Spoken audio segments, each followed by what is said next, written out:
The Battle of Savo Island, fought on August 9, 1942, was one of the first major naval engagements of the Pacific War and one of the most significant early losses for the United States Navy during World War II.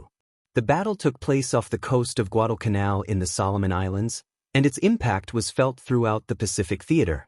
This battle was part of the broader Solomon Islands campaign, a key element of the Allied effort to repel Japanese expansion and secure vital positions in the Pacific.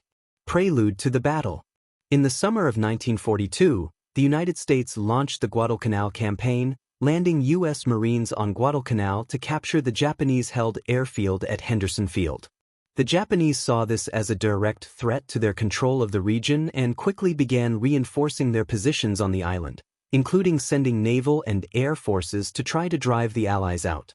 The Battle of Savo Island occurred during this tense period when both the Japanese and Allied forces sought to gain control of the waters surrounding Guadalcanal. The United States had a sizable naval presence, including the U.S. Pacific Fleet, but the Japanese fleet was determined to retake control of the waters near Guadalcanal. The engagement. The battle itself took place during the night of August 8 to 9, 1942, when a Japanese task force, led by Admiral Gunichi Mikawa, attacked an Allied naval force stationed off the coast of Savo Island. The Japanese forces included heavy cruisers, light cruisers, and destroyers, while the Allied forces, consisting of American and Australian ships, were stationed to protect the newly captured airfield on Guadalcanal and provide support for the Marines on the ground. The Japanese forces launched a surprise night attack on the Allied ships, catching them off guard. The Japanese effectively used their superior night fighting tactics and the element of surprise to inflict massive damage. As a result, the Japanese fleet sank 4 Allied cruisers: the USS Quincy, CA-39, USS Astoria, CA-34, USS Vincennes, CA-44, and the Australian cruiser HMS Canberra, and severely damaged several other ships. Outcome and consequences. The Battle of Savo Island was a devastating defeat for the Allies.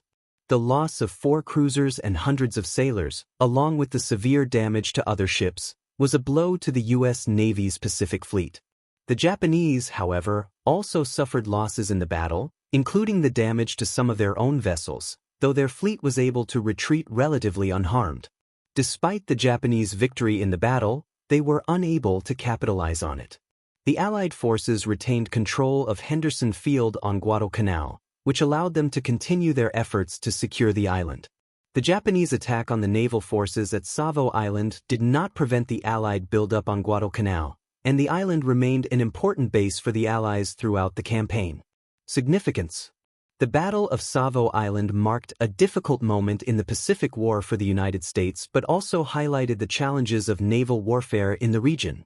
The battle underscored the importance of night combat capabilities and the need for better coordination and intelligence among Allied forces. While it was a significant tactical victory for Japan, it did not change the strategic course of the war in the Solomon Islands.